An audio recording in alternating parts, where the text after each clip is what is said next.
Isang magandang buhay, bayan. Ito ang 10 pinangakong plano na isinasakatuparan ng kanyang pamumuno ni Pangulong Bongbong Marcos sa bansang Pilipinas. Ito ay tinawag na economic renewal, ang long-term growth, ang pagpapanumbalik ng kasaganahan sa lahat ng Pilipino. Ang prioridad na kailangan gawin ni Pangulong Bongbong. Heto ang plano na may kasamang pagsisikap upang mapadali ang pag-unlad ng ekonomiya.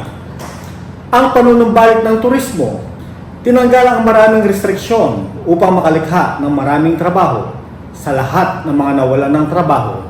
At kung sakaling tumaas ulit ang mga kaso dulot ng pandemya, ay madaling makabili ng kakailanganing gamot na tinawag na vaccine procurement and rollout. Nakahanda na ang gobyerno dito. Public-private partnership naman, hinihikayat ang mga pribadong mamumuhunan sa bansa na maglagak ng kanilang negosyo upang makatulong sa lahat ng nais magkaroon ng trabaho na may kaukulang regulasyon at bilang suporta na rin ito sa public-private partnership. Infrastructure development.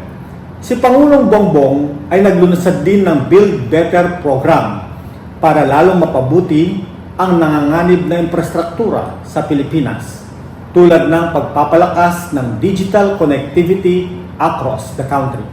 Fiscal discipline, pahusayin ang pangongolekta sa kakulangan ng buwis sa pangunguna ng Bureau of Internal Revenue at Bureau of Customs. Prioridad din na maibsan ang labis na paggasta ng pamahalaan dahil sa kakulangan na rin ng pondo nito.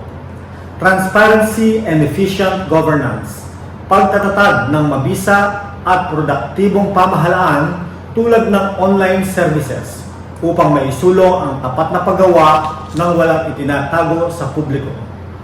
Digital Philippines, tinawag itong broadband ng masa na mabilis, maaasahan at abot-kayang internet services upang mapadali ang epektibong pag-aaral ng ating mga anak at mabisang maihatid ang serbisyo publiko. Energy security, pagpapalakas ng mga local power generation capacity, pagbabawas ng presyo ng halaga upang makahikayat ng maraming mamumuhunan sa bansa, lokal man o dayuhang mga ngalakal. Future ready Filipinos, dekalidad na edukasyon sa pamamagitan ng standardized learning materials, makabagong kagamitan upang lalong mahasa ang mga kabataan at kayang makipagsabayan sa anumang larangan ng paggawa, makapagtrabaho ng marangal at masuportahan ang miyembro ng pamilya. Si Pangulong Bongbong ay numuhunan sa Pilipinas na kanyang sinabi na ang kinabukasan ay nasa kabataan. Kaya naman isinulong niya at sabayang pinagtibay ang Free College Tuition Act, pinorma at nagbuo ng mga pagsasanay sa universidad at kolehiyo upang mapadami ang bilang ng mga kabataang Pilipino na makakuha ng galing sa siyensya at teknolohiya nang may kasanayan sa pamamagitan ng pagbibigay ng scholarship.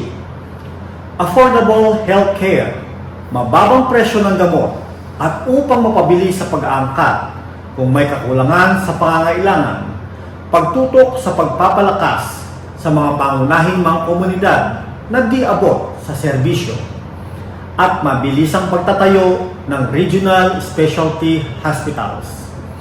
Sa walang kasiguruhan na di pa tayo ligtas sa pandemya, umaksyon agad-agad si Pangulong Bongbong na magtayo ng mga bagong gusaling ospital at research center. Lumikha siya ng National Center for Communicable Disease Control and Prevention para sa mga low-incomer Filipinos. At heto pa ang sinuguro ni Pangulong Bongbong sa sambayan ng Pilipino, ang Food for All, pagpaparami ng produktong ani sa agrikultura at pangingisda, at pababain ang presyo ng mga pangunahing bilihin sa pamamagitan ng mga kooperatiba sa makabagong gamit na teknolohiya upang mapabilis ang mga ani. Dahil ang bansa hanggat maaari ayaw niyang umasa sa karatig bansa katulad ng kanyang ama na ang prioridad ay ang pagsuporta sa mga magsasaka at mangingisda dahil ito ang panlaban sa kagutuman. Kaya't naglikom ito ng pondo, tinawag niya itong taking the bull by the horns. At syempre, mabigyan karapatan ang mga maliliit na manggagawa na may pahayag ang kanilang hinaing o saloobin sa gobyerno. Dumako tayo sa Maharlika Investment Fund. Ano ba ito? Ito ay ganap na batas na House Bill number 6398 at nalagdaan na ito. Nalagdaan na ni Pangulong Bongbong bilang Republic Act number 11954 noong 2023 bilang Maharlika Wealth Fund.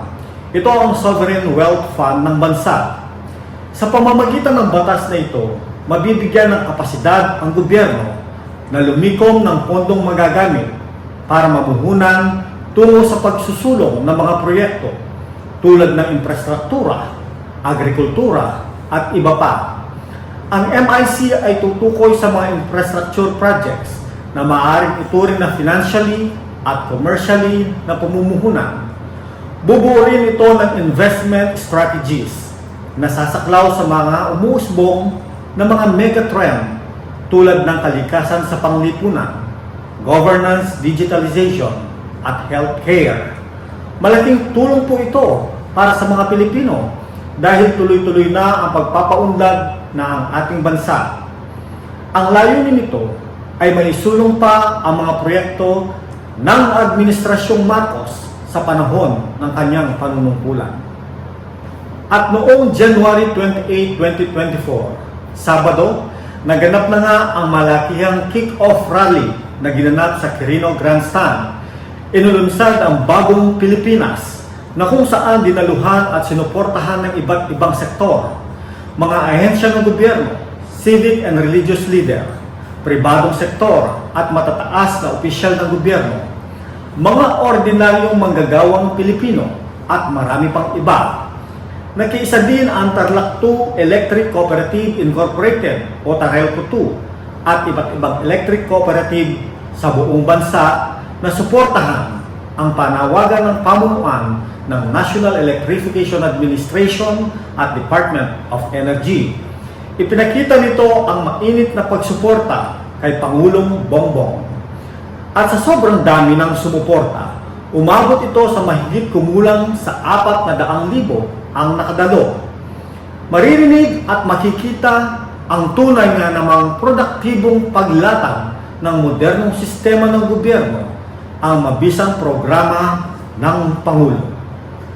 Ang unang layunin nitong programa ay payabungin ang pag-asa at pagkakaisa na magkaroon ng mas maunlad at maayos na bansang Pilipinas.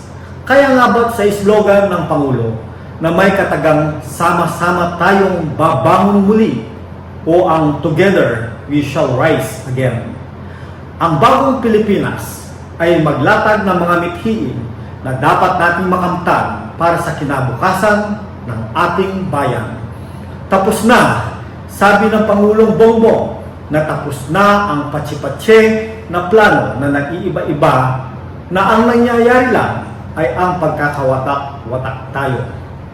Dagdag pa niya, ang bagong Pilipinas is not a political game plan that colors the privileged few, but a master plan for genuine development that benefits people from all walks of life. Anya pa, ang bagong Pilipinas is not a new partisan coalition in disguise. It is a set of ideals that all us Filipinos, regardless of political creed or religion or wealth, can coalesce around. Sa kabuuan, ang pangarap natin ay pangarap ni Pangulong Bongbong Marcos sa pangarap na maging mapayapa ang ating bansa, sa pangarap na maging maunlad ang ating bansa, at sa pangarap na maging mas masining ang kinabukasan natin at ng ating mga anak. Kaya't sama-sama po tayong magdasal at suportahan ang mabuting adhikain ni Pangulong Bongbong Marcos para sa Pilipinas upang makamtan natin ang minimithing kasaganaan, kaunlaran at kapayapaan. Mabuhay ang bagong Pilipinas!